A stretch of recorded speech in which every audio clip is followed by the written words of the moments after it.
We are down to 8 teams. Over the next 48 hours, we will find out who our Final Four will be.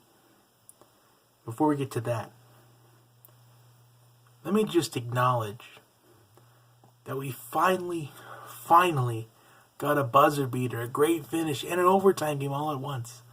Florida and Wisconsin, clearly the best game of the tournament so far. It was a game of runs. When one team got up by double digits, the other one wouldn't go away. And I believe we saw Wisconsin go by 11 or 12 early in the game. But then Florida just marched their way back to lead by 2 at the half. And then just when you think Florida was on their way to the Elite Eight, Wisconsin rallied to force overtime, including an epic three-pointer by Zach Showalter. And I did say in my bracket video that Wisconsin has senior leadership, but they have other guys who can step up like Zach Showalter, who stepped up at that moment. But what really cost the Badgers, in my opinion, was the fact that Bronson Koenig, it looked like it may have been something with his hip, or maybe it was like a hamstring strain. But I feel like that took a little bit of life out of the Badgers. And plus, Nigel Hayes was gassed at the end, and he kept missing free throws. Ethan Happ missed a free throw as well. Because I feel like the only guy that shot free throws in that overtime was Nigel Hayes and Ethan Happ. Those are the only two that attempted free throws. Just what a game. The best game of the tournament so far. I hope we at least see a game that's almost like the ending in one of these Elite Eight games. I think that'd be great to see. Because we haven't really had our share of buzzer beaters until that moment. So I'm hoping we at least get one of these. As college basketball fans, we deserve at least one buzzer beater in the Elite Eight.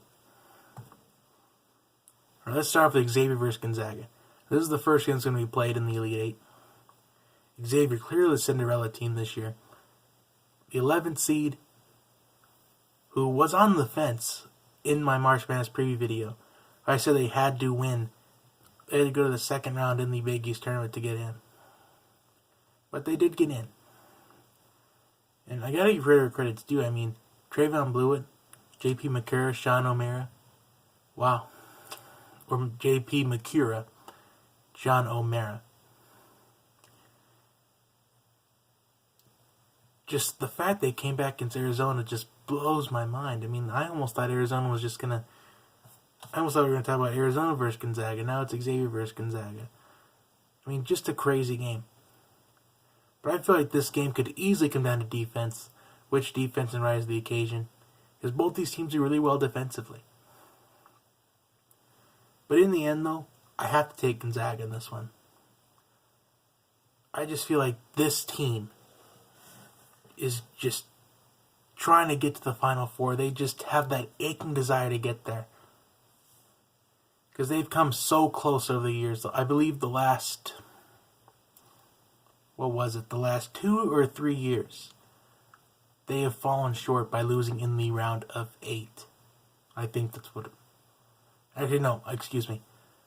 They lost in Sweet 16 last year. The Elite 8 last year. The Elite 8 the year before that. Because Gonzaga just gets so close every time. But they fall short. I think Gonzaga just embraces this opportunity. I think they will get the win. Oregon versus Kansas. So this is going to be a great game. If there was a buzzer beater that was going to happen in this game, it would be in a game, it'd be this one. Because both these teams, they have the ability to drive to the basket, shoot three-pointers. Oregon being led by Dylan Brooks and Tyler Dorsey, they've really stepped up after losing Chris Boucher. Yeah, I'm really surprised. I thought I was going to haunt them in the last game against Michigan, but this could be the game where it haunts them at. Especially because Oregon's not as deep as you would imagine so. I feel like Kansas is more deep than Oregon is. I mean, both these teams just fell short of the Final Four last year. But for one of them, redemption is going to have their name all over it. It's going to come down to which team has that desire within the last 5 minutes. Because I believe this is going to be a close game from the tip to the final buzzer. But in the end, though, I've got to pick the Jayhawks in this one. I just feel like Oregon's going to get worn down. Because Kansas has turned Michigan State, they've turned Purdue into mincemeat so far. I think they're going to beat Oregon, but they're not going to win by the 20 or the 30 points. It's going to be about, I think it's going to be a 4-point game. A 4-point Kansas victory. I feel like Landon Lucas is going to be a difference maker. It's not going to be Josh Jackson. It's not going to be Frank Mason. It's going to be Landon Lucas. South Carolina versus Florida. Now, this is the one that I'm not really looking forward to. Because South Carolina versus Florida, since they're both in the SEC, it's basically a conference tournament game. I mean, if you think about it, there's always something to play for in this. The winner goes to the Final Four.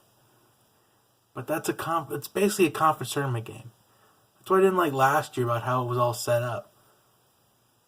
Because what happened was we had 4 ACC teams in the Elite Eight last year. So that made basically 2 games was all ACC. This year we have a game that's all SEC. But I'm going to pick Florida to win this one. I know South Carolina, they turned Baylor and Duke into mincemeat. They turned Marquette into mincemeat. But I got to give the edge to Florida in this one. Even though they lost their big man for the year, they have not let that faze them. So I'm going to pick Florida to win this one. I'm going to say it's going to be a 6-point game. I think it's going to be close. I don't think it's going to be an overwhelming blowout at all. Our final game, Kentucky versus North Carolina. This is the one that's going to be most exciting. Personal opinion, I feel like the winner of this game is going to win the entire tournament. You've heard it here first. Whoever wins this game will win the whole tournament. I know I picked Kentucky to win in my bracket. In fact, you can see it right here. It's pretty much killed.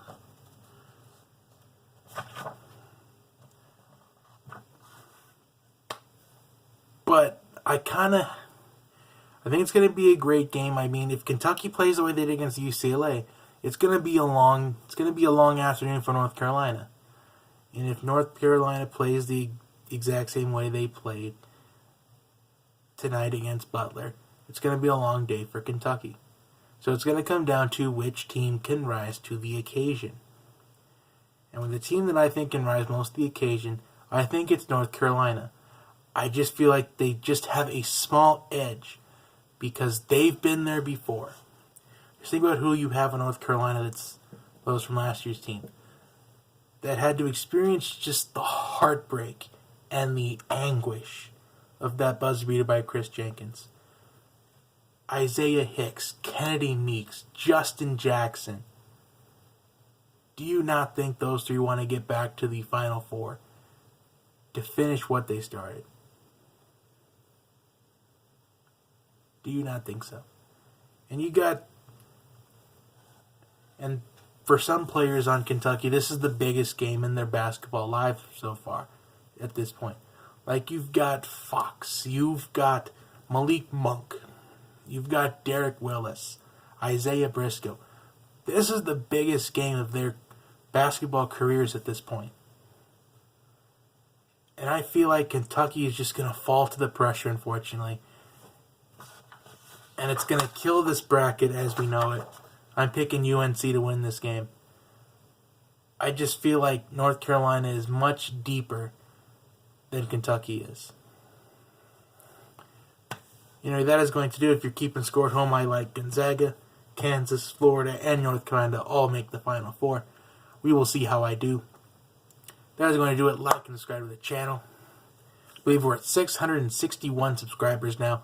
We've gained a lot of ground in March. I really hope that we reach 1,000 by the end of the calendar year. That'll be pretty exciting. Anyway, we're going to have the Final Four predictions video. Probably Monday. Maybe definitely Tuesday. Then we'll have the championship game preview and the prediction video next Saturday after the Final Four games have been played. Anyway, just to give you guys a heads up on what's coming up on Johnny Talk Sports, follow me on Twitter at JB Talk Sports. I will see you then. Have a great night, everybody. Or a great day, depending on where you're at or when you're watching the video. I will see you next time.